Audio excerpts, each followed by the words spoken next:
Hello students, मैं Nasir sir mission को 2.0 से। तो आज की इस क्लास में हम लोग पढ़ेंगे अ टाइगर इन द जू। तो चलिए टाइम को बिना वेस्ट किए वीडियो को स्टार्ट करते हैं।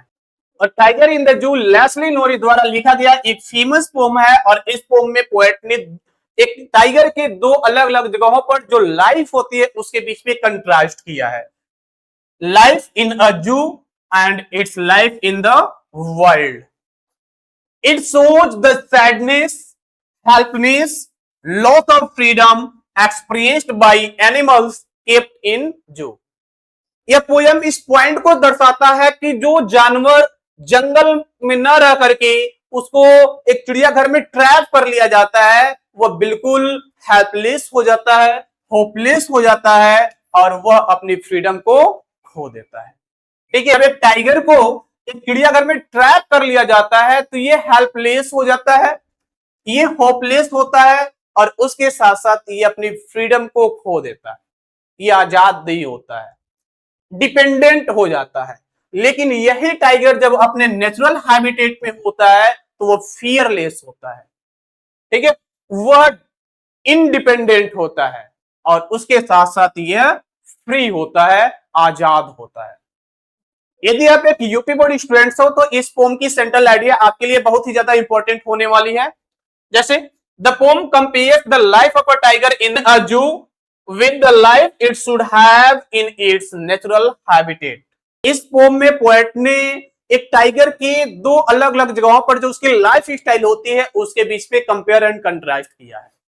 एक वह जब वह एक जू में ट्रैप होता है, एक केज में जब उसको रखा जाता है, और दूसरा जब वह जंगल में होता है, अपने नेचुरल हैबिटेट में होता है। जब वह चिड़ियाघर में रखा जाता है तो वह हेल्पलेस होता है, होपलेस होता है और वह अपनी फ्रीडम को खो देता है, डिपेंडेंट बन जाता है। लेकिन वही टाइगर जब अपने नेचुरल हैबिटेट में होता है तो वह फ्री होता है, आजाद होता है, वह इंडिपेंडेंट होता है और फियरलेस होता है। और इस पोम के माध्यम से पोएट इस पॉइंट को एम्फेसाइज करता है कि फ्रीडम हर एक लिविंग क्रिएचर के लिए, हर एक लिविंग बींग्स के लिए इंपॉर्टेंट होती है। फ्रीडम हर एक लिविंग बींग्स के लिए इसेंशियल होती है। यह बेसिक नीड के तौर पर है। हालांकि बेसिक नीड में बोला जाता है रोटी कपड़ा मकान, लेकिन इसके साथ साथ फ्रीडम को भी इंक्लूड किया जा सकता है। ठीक है, और पोएट ने आगे बताया है कि जो कैप्टिविटी है, किसी को बंधक बना लेना, किसी को ट्रैप कर लेना, ठीक है, कैप्टिविटी किसी भी पर्सन को, किसी भी एनिमल को, चाहे वो कितना भी ताकतवर हो, उसके लिए सफरिंग का कॉज बनता है, उसके लिए परेशानियों का कारण बनता है। Summary of the pome. इस पोम में बताया गया कि एक टाइगर एक स्मॉल केज में ट्रैप है, दैट मींस उसको लॉक्ड कर लिया गया है और उसके साथ साथ बेचारा वो साइलेंटली जो होता है वहां पर इधर उधर मूव कर रहा है, टहल रहा है। ठीक है, वह एंग्री दिख रहा है। वह एंग्री इसलिए दिख रहा है क्योंकि उसकी फ्रीडम को छीन लिया गया है, वह फ्री नहीं है, उसकी फ्रीडम को छीन लिया गया है, इसलिए वह एंग्री दिख रहा है। He should be roaming fearlessly in the jungle, hiding in the tall grass near a water hole and hunting deer. और बताया गया कि यदि वह अपने नेचुरल हैबिटेट में होता तो वह जंगलों में फियरलेसली मूव करता, घूमता इधर उधर। रोमिस होता है घूमना, ठीक है, इधर उधर घूमता, लंबे लंबे घासों के पीछे छिप कर करके पानी पी रहे हिरन का वो शिकार करता। Instead, he is confined behind bars where visitors stare at him.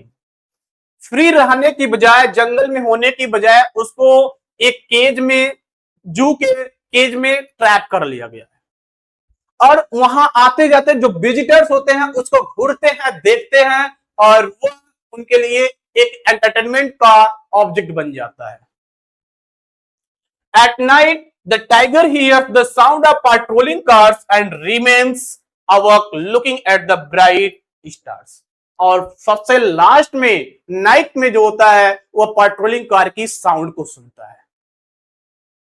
Patrolling car की साउंड को सुनकर वो चौंक जाता है, चौकन्ना हो जाता है और वह बस स्टार्स को देखता रह जाता है।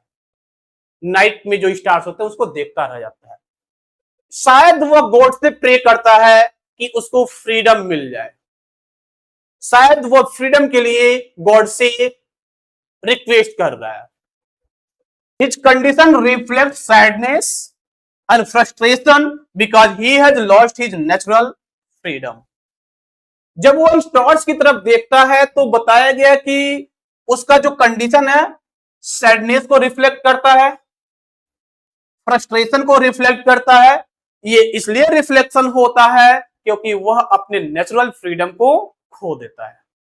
उसने अपने नेचुरल फ्रीडम को खो दिया है, और जैसे ही उसने अपने नेचुरल फ्रीडम को खो दिया है वो फ्रस्ट्रेट हो चुका है, बिल्कुल हेल्पलेस हो चुका है, उसके साथ साथ वह डिपेंडेंट हो चुका है। चलिए मैं आपको बता रहा हूं कि इस पोम की थीम क्या है। इस पोम की थीम में first point freedom versus captivity. ठीक है, फ्रीडम वर्सेस कैप्टिविटी, आजादी वर्सेस गुलामी। द पोम सोच how freedom is a basic need of all living beings. इस पोम के माध्यम से पोएट ये डिस्क्राइब कर रहा है कि किसी भी लिविंग बीइंग्स के लिए फ्रीडम कितना इंपॉर्टेंट होती है।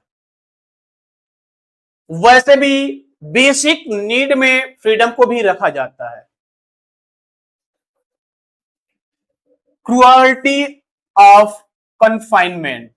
Keeping wild animals in cages takes away their natural lifestyle. आज इंसान क्या करता है?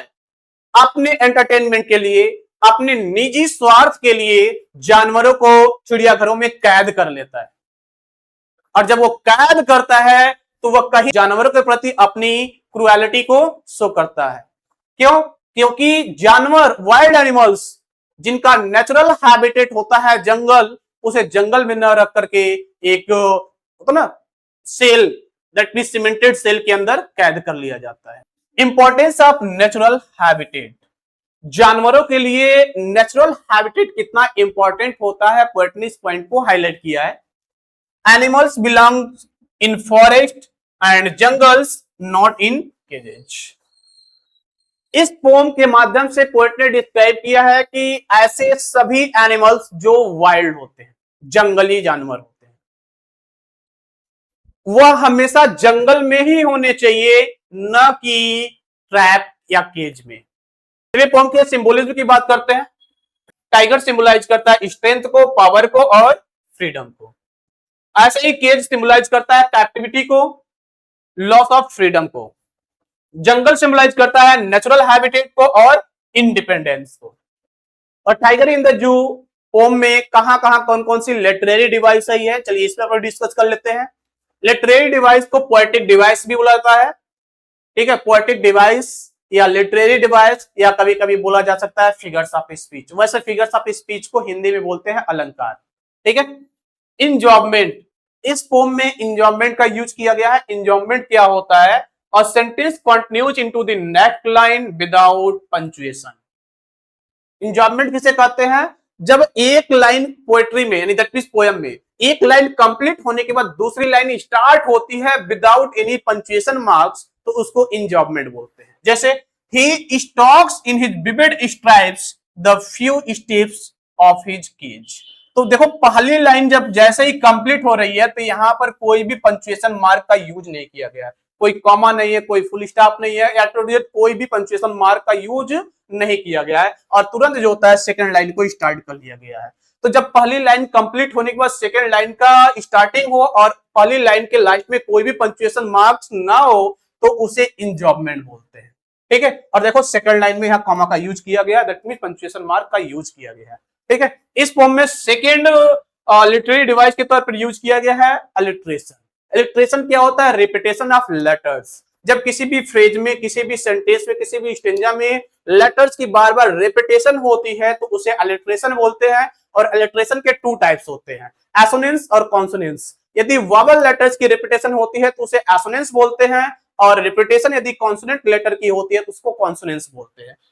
ही stalk in his vivid stripes, तो यहाँ रिपीटेशन ऑफ कॉन्सोनेंट लेटर है। यदि कोई कॉन्सोनेंस लिखता है तो भी सही माना जाएगा, और अलिट्रेशन लिखता है तो भी सही माना जाएगा। थर्ड फिगर ऑफ स्पीच है पर्सनिफिकेशन। पर्सनिफिकेशन को बोला जाता है मानवीकरण अलंकार। ठीक है, पर्सनिफाइड कर देना। इसमें क्या होता है? Human actions are given to the non human object. क्या करते हैं हम, ह्यूमन एक्शंस को नॉन लिविंग ऑब्जेक्ट को प्रोवाइड कर देते हैं। जैसे the tiger is described with human like emotion such as anger and frustration. Imagery का भी यूज किया गया है। The poet creates vivid pictures of the tiger in both the cage and the jungle.